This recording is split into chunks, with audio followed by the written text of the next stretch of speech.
Welcome, fellow bookworms, to TBR's Den. My name is Whitney, and today it is time for my Orilium TBR for April. So when I'm filming this, it's St. Patrick's Day, so happy St. Patrick's Day if you celebrate. But yesterday, G put out the announcement video for the spring equinox of 2026, so April. And of course, I had to right away figure out what books I was doing and all that. So I have my books I have chosen right here, and I think I've chosen a good batch of books. I'm really excited for them all. So if you haven't followed my Orilium journey at all, I will leave when I created my character down below, so you understand why I have 3 callings, or my character has 3 callings. They all kind of go with the character I created.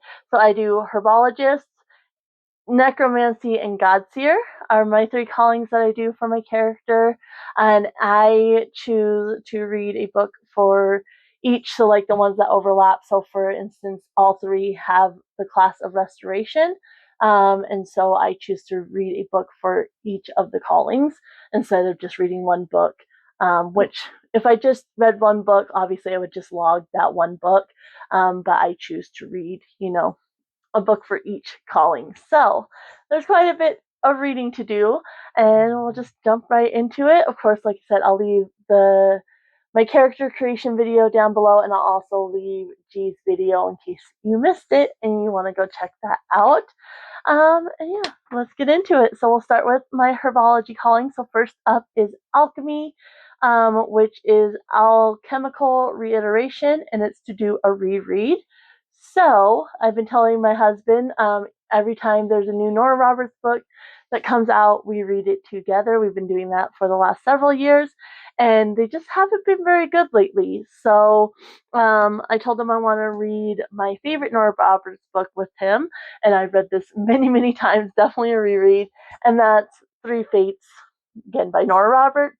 So this one is, what I like about this one, it follows the format of her old trilogies where you would have 3 couples and then each book was kind of following a different couple. In this case, though, it's all just in one book, and you're following the different couples throughout the book, and it's following these 3 Irish siblings, 2 brothers and a sister. And the one brother, they had this old family statue, like heirloom, of one of the 3 fates, and he started sleeping with this antique dealer, and so he gave her the statue to appraise it. Well, she swindled him basically, and so the whole premise of it is them trying to get these statues back. Along the way, 2 other people get pulled in which have ties to the other 2 statues, and yeah, so it's just kind of like a heist story. It crosses continents and such, and it's just so much fun. So I'm really excited to be reading my favorite Nora Roberts book with my husband, and we'll see what he thinks of this one. So there is that. Then the only other class, there's only 2 classes for Herbologist. The other one is Restoration, and it's Restorative Adoration. Ask for 5 5-star titles from a friend and pick one. So I've been pretty stressed lately, and I really didn't want to interact with anybody. So what I did is I follow Allison on a book break on Storygraph. So I just went and I found the first 5 5-stars that I own from her. Though I did mess up a little bit, because the first 5 stars that I thought I owned anyway was The Paris Library by Jeanette Skeslien Charles, The Housemaid by Freida McFadden, Caliban's War by James S.A. Corey, and then I thought I owned The Lost Hero by Rick Riordan, but I don't own that one. I have the graphic novel, but I don't want to read that one. And then I also, the next one was The Pumpkin Spice Cafe by Laurie Gilmore. So for this one, I am going with The Paris Library by Janet Skeslien Charles. So let's figure out what this is about. And I might be pronouncing this name wrong, I forgot to look it up, but Paris, 1939, young and ambitious Odile Souchet has it all. Her handsome police officer beau and a dream job at the American Library in Paris. But when the Nazis march in to occupy the city, Odile stands to lose everything she holds dear, including her beloved library.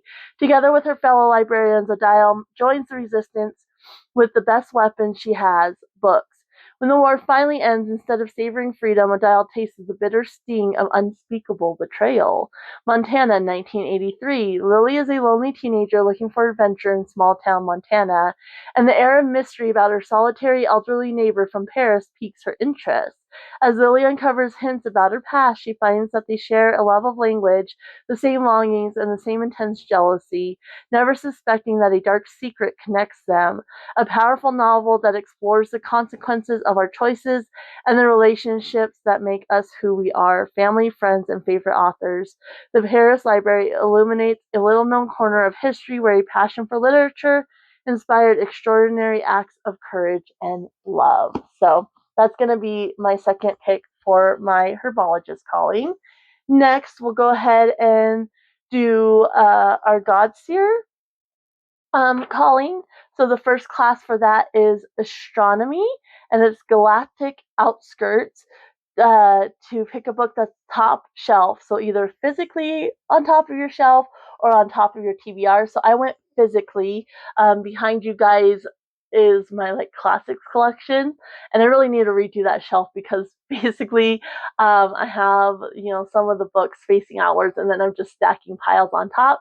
So I have 3 piles on top, and I just pulled one of the books from there, and that book happens to be extremely short, and that's The Time Machine by H.G. Wells. So my husband actually saw this and grabbed it for me. I've been collecting the classics that I'm interested in, and I read The Island of Dr. Moreau by H.G. Wells and actually really enjoyed it, and I didn't have this one, and I definitely am interested in reading it.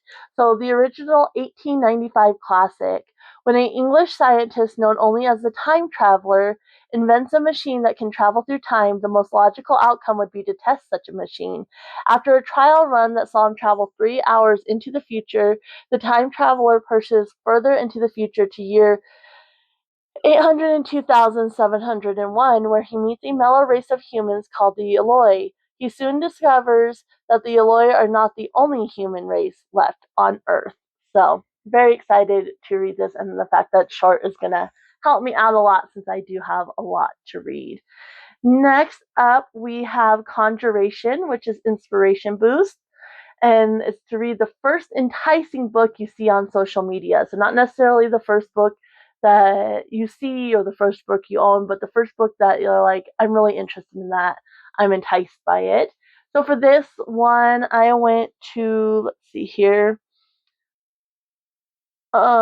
It's I went to Instagram for this, and it's at Magical Bookshelves. And she had like they had a picture of like 4 books, I think, and one of those was Water Moon by Samantha Sotto Yambao. And very interested in reading this. Every time somebody talks about it, I'm like, ooh, I want to read that. So this is the perfect opportunity. And this one says, on a back street in Tokyo lies a pawn shop, but not everyone can find it. Most will see a cozy ramen restaurant, and only the chosen ones, those who are lost, will find a place to pawn their life choices and deepest regrets. Hana Ishikawa wakes on her first morning as the pawn shop's new owner to find it ransacked, the shop's most precious acquisition stolen, and her father missing. And then into the shop stumbles a charming stranger, quite unlike its other customers, for he offers help instead of seeking it. Together they must journey through a mystical world to find Hana's father and the stolen choice, by way of rain puddles, rides on paper cranes, the bridge between midnight and morning, and a night market in the clouds. But as they get closer to the truth, Hana must reveal a secret of her own and risk making a choice that she will never be able to take back. So I'm so excited to finally get to that. Then let's see here. Next up is Demonology, which is Common Demonic Dwellings, and it's a house on the cover. And so for this one, I'm going to go with The House Saphir by Marissa Meyer. Now, the word house is on the cover, and then even though you can't quite see a house, there is stairs leading to a doorway, which I assume is the doorway of the house. So I'm going to definitely count this. And this is based on, it's like a retelling of the legend of Bluebeard. So very excited. I'm not familiar with that legend. I had to look it up. But I'm very excited about it. So it says Mallory Fontaine is a fraud. Though she comes from a long line of witches, the only magic she possesses is the ability to see ghosts, which is rarely as useful as one would think. She and her sister have maintained the family business, eking out a paltry living by selling bogus spells and conducting tours of the infamous mansion where the first of the Saphir murders took place. Mallory is a self-proclaimed expert on Count Bastien Saphir, otherwise known as Monsieur Le Bleu, who brutally killed 3 of his wives more than a century ago. But she never expected to meet Bastien's great-great-grandson and heir to the Saphir estate. Armand is handsome, wealthy, and gullible, the perfect mark. When he offers Mallory a large sum of money to get rid of his ancestral... Sorry. When he offers Mallory a large sum of money to rid his ancestral home of Le Bleu's ghost, she can't resist. A paid vacation at Armand's country manor is practically a dream come true. Never mind the ghosts of murdered wives and the monsters that are common as household pests. But when murder again comes to the house Saphir, Mallory finds herself at the center of the investigation, and she is almost certain the killer is mortal. If she has any hope of cashing in on the payment she was promised, she'll have to solve the murder and banish the ghosts while upholding the illusion of witchcraft. Still, all that sounds relatively easy compared to her biggest challenge, learning to trust her heart, especially when the person her heart wants the most might be a murderer himself. So, yes, very, very excited to read this. I really love the Lunar Chronicles by this author, and so I'm really looking forward to giving this a go, and it just sounds really fun as well. So there is that one. Then let's see here. We have Inscription, which is dating intricacies, which is not like dating romance, but dating as far as like a calendar date. And for this one, you need to find a book with a day of the week in the title. And this one was actually quite a bit hard for me. So I just kind of went and found like a Google list, a Goodreads list.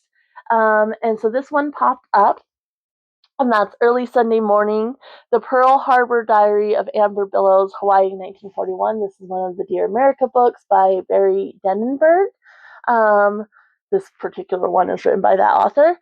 And so, yeah, these books, if you're not familiar with them, are basically fictional diary entries of like real historical events. So this is obviously about Pearl Harbor. And so really looking forward. I've never actually read this one. I've just been collecting these as an adult. And so looking forward to reading this one because I absolutely adored these growing up. And I've read a few of them as an adult and I've really enjoyed them as well. So there's that one. Then let's see here. That was Inscription. So next is Lore, which is ancient speculative lore, and it's to read a dystopia or utopia. And so for this one, I've never actually read this book. I'm going to be reading The Hunger Games by Suzanne Collins. I've seen the movies. I don't think I've finished watching the movies actually, but I have seen the first couple of movies. And I've never read the books, but my mom gave me this one forever ago. And then I've come across the rest. Excuse me. Sorry, I've come across the rest at thrift stores, and so I actually have them all. So I think it's about time to read this. So I'll be reading this. And if you're not familiar with the Hunger Games, you must live under a rock. But I don't like to assume somebody knows about a book because that drives me insane when I see a creator and they just assume because a book's popular, I know about it, and I'm like, I have no clue about it. And so, yeah, the Hunger Games, you have these districts and they have to compete in these Hunger Games, and 2 people from each district gets chosen to compete in these Hunger Games, which are games to the death, and you get one victor. And her sister gets chosen, and so Katniss ends up volunteering. So it's just following her journey through the Hunger Games. And like I said, I have enjoyed the movies, so I'm looking forward to actually reading the books finally. So we'll start with the first one, of course. Then we had, let's see, Psionics and Divination, reading Past and Future. word time in the title. And so for this one, I'm going to be reading An Acceptable Time by Madeleine L'Engle. So this is the 5th book in the Time Quintet, which starts with A Wrinkle in Time, which was my all-time favorite book as a kid. I've read the original trilogy multiple times. I finally, last Orilium, the Autumn Equinox, I finally read the 4th book, Many Waters, which follows Sandy and Denny's, which are Meg, our main character of the first book, her twin brothers, and there's also Charles Wallace, which is her younger brother. And all the books basically are kind of about good and evil and the battle they're in. In the first book, their father is missing, and they end up going on this adventure to a different planet to try to save him. And so this one is actually following Meg's daughter, I believe. So really looking forward to finally reading this. I've never read this one. Now, Many Waters was weird. Like, it had this weird sexual undertone to it, which I did not enjoy. So hopefully I enjoy this one more so than I did that one, but we'll just have to see. So that's up next. And then lastly, for Godseer calling is restoration. So again, restorative adoration.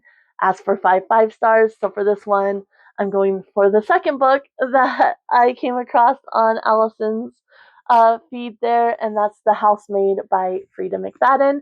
So I've never actually read any Freida McFadden. I've been collecting her because I frequently find her at the thrift store, but I've never read anything by her. So really looking forward to this one.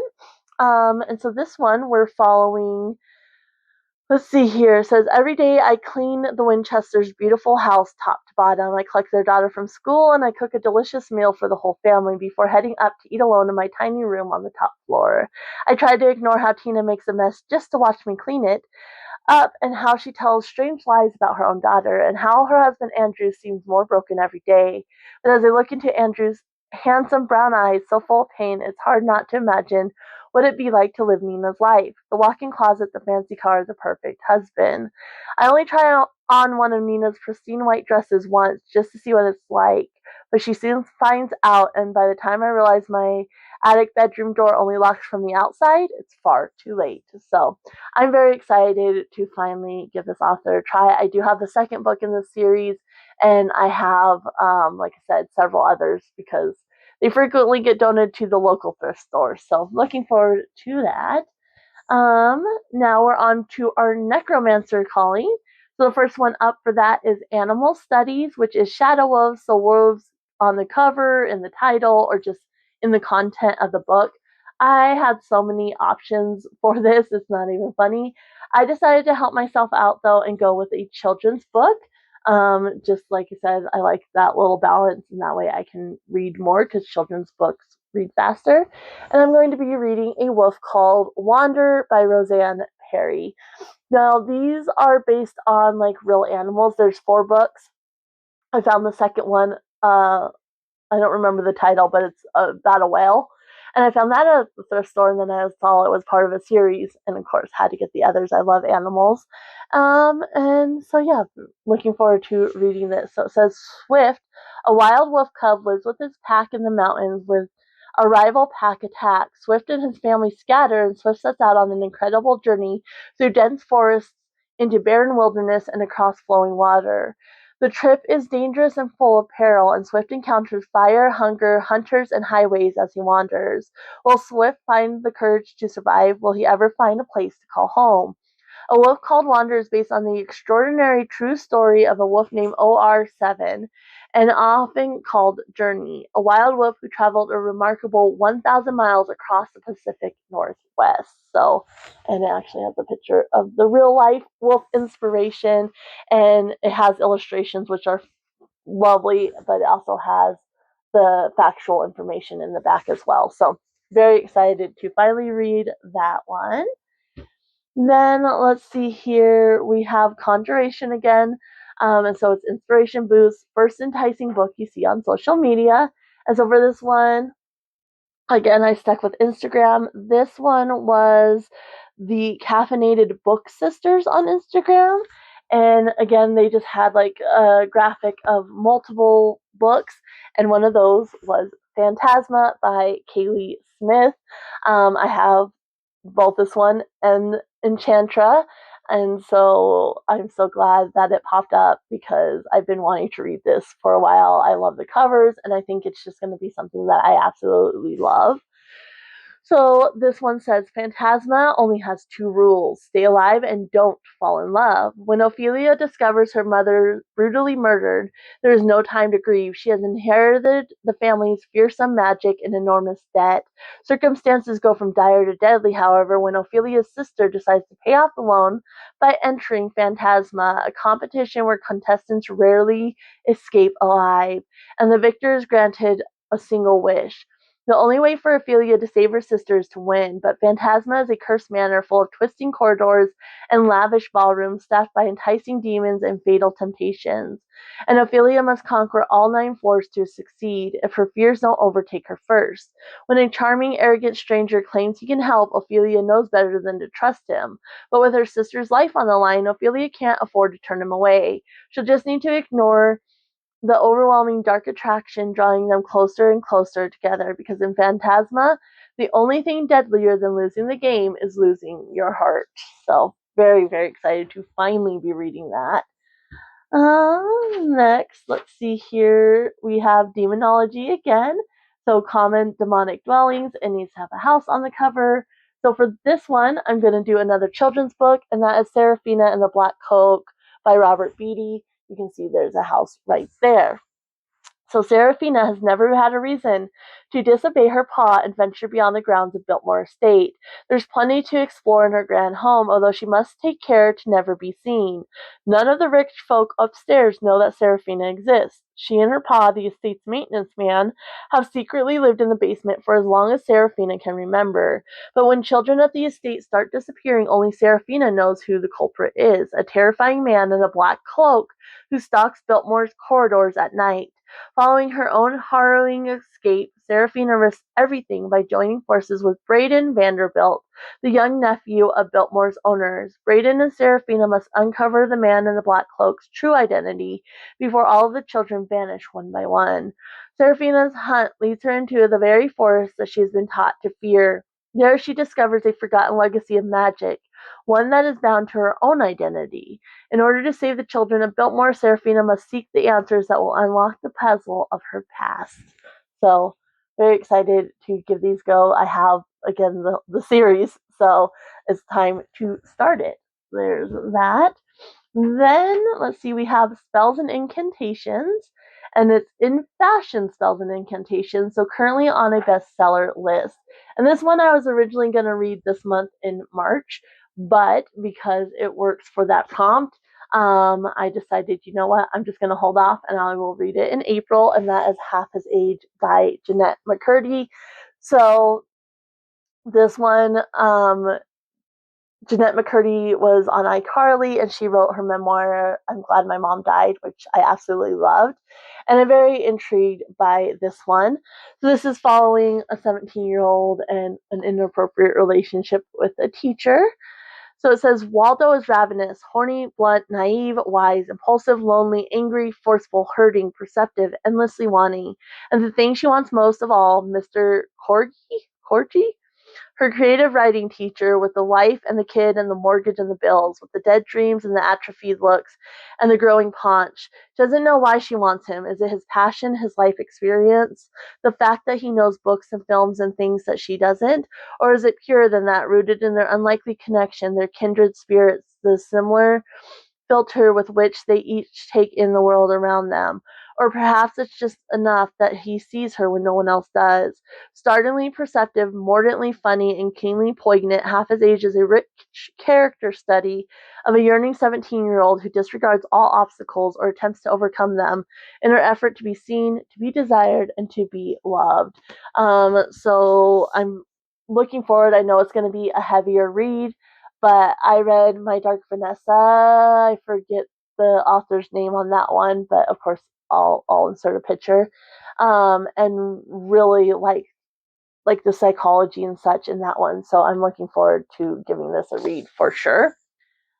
Then we're back to lore, or no, sorry, Inscription. We're back to Inscription, which again is Dating Intricacies, Day of the Week in the title. So I only had one other book that had a Day of the Week in the title, and it is a reread for me, but it's been years.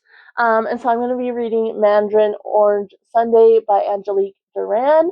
So this book came on my radar because my mom had this book when I was a kid. When I was a teenager, she told me, like, you can read any of my books, but not this one. And so, of course, that piqued my interest.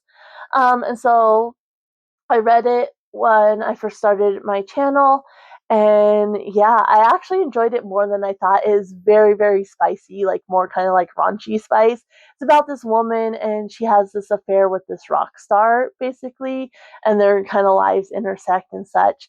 But they can never really be together. And so, very, very spicy.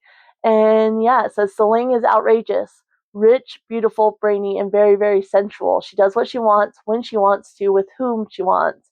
Yes, anytime, any place, yours or hers, until she meets the one man who's worth more, much more than just a one night stand. So, looking forward to rereading this again. Like I said, when I read it a few years ago, I was pleasantly surprised by how much I enjoyed it. So, there is that one.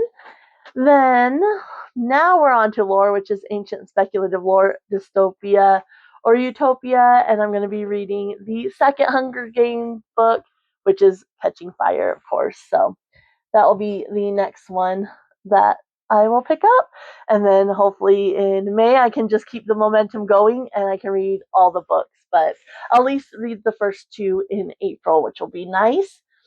Then let's see here. We're back to Restoration, which again, restorative adoration. Ask for 5 stars and pick one. So for this one, I will be going with the Pumpkin Spice Cafe by Lori Gilmore. And yeah, a lot of people talked about this and have enjoyed it, and then Allison gave it a 5 star. So it's about time I gave it a try. It says when Jeannie's aunt gifts her the beloved Pumpkin Spice Cafe in the small town of Dream Harbor, Jeannie jumps at the chance for a fresh start away from her very dull desk job. Logan is the local farmer who avoids Dream Harbor's gossip at all costs, but Jeannie's arrival disrupts Logan's routine, and he wants nothing to do with the irritatingly upbeat new girl, so that he finds himself inexplicably drawn to her. Will Jeannie's happy-go-lucky attitude win over the grumpy but gorgeous Logan, or has the city girl found the one person in town who won't fall for her charm or her pumpkin spice lattes? So we'll see how it goes. I'm looking forward to giving it a try. And then lastly, for the Necromancer calling, we have Shapeshifting, which is volume modification. Flip a coin, heads, read a book under 400 pages, tails over 400 pages. I, of course, got tails, but my family's book club pick is actually over 400 pages. It's 450 pages exactly, and that's Hunted by Darcy Coates. So I'm glad it worked for a prompt because I'll be reading it anyway because it's my family book club pick. So this one says her disappearance wasn't an accident. Her rescue will be a mistake. 5 days after Eileen Hirschberger went missing on a hike through the remote Ashlow forest, her camera was discovered washed downriver, containing bizarre photos taken hours after her disappearance. But with no body and no additional clues, finding Eileen in the dark and winding woods seems next to impossible. Chris wants to believe his sister is still alive. When the police search is abandoned, he and 4 of his friends vow to scour the mountain range until they find Eileen and bring her home. But as the small group strays farther from the trails, the unsettling discoveries mount. And they begin to realize they're not alone, and Eileen's disappearance was no accident. So I've really enjoyed. I've only read like a couple Darcy Coates, but I've enjoyed them, and so I'm looking forward to reading this one as well. So those are the books. 3 callings, a lot of reading to do. But like I said, balancing it with those children's books, I've done it in the past. This past the autumn equinox, I did kind of have to spill over into the next month just because I got really sick. But for my purposes, I count it. Obviously, I didn't log those books for counting for the actual readathon because G has a place where you keep track of that. But yeah, this will be the end of my second year technically because I started in the autumn equinox. And so this will be my fourth time participating in Orilium and really looking forward to all these books. I think there's a nice mix, and I think there's a nice balance between shorter books, children's books, with the longer books. And so it should be doable, but we'll just have to see how it goes. I would love to know your thoughts on any of these books if you've read them. Of course, no spoilers, but just your overall thoughts. Or if you're interested in any of these books, maybe you're reading them as well for Orilium. I would love to know that down in the comments below. Or if you're participating in Orilium, which prompt you're most excited about. If you just want to let me know you're here and you're helping to support the channel by commenting, you can always leave a rabbit or any type of animal emoji. And yeah, I'm going to go ahead and leave you guys here. Happy reading, everyone. Bye.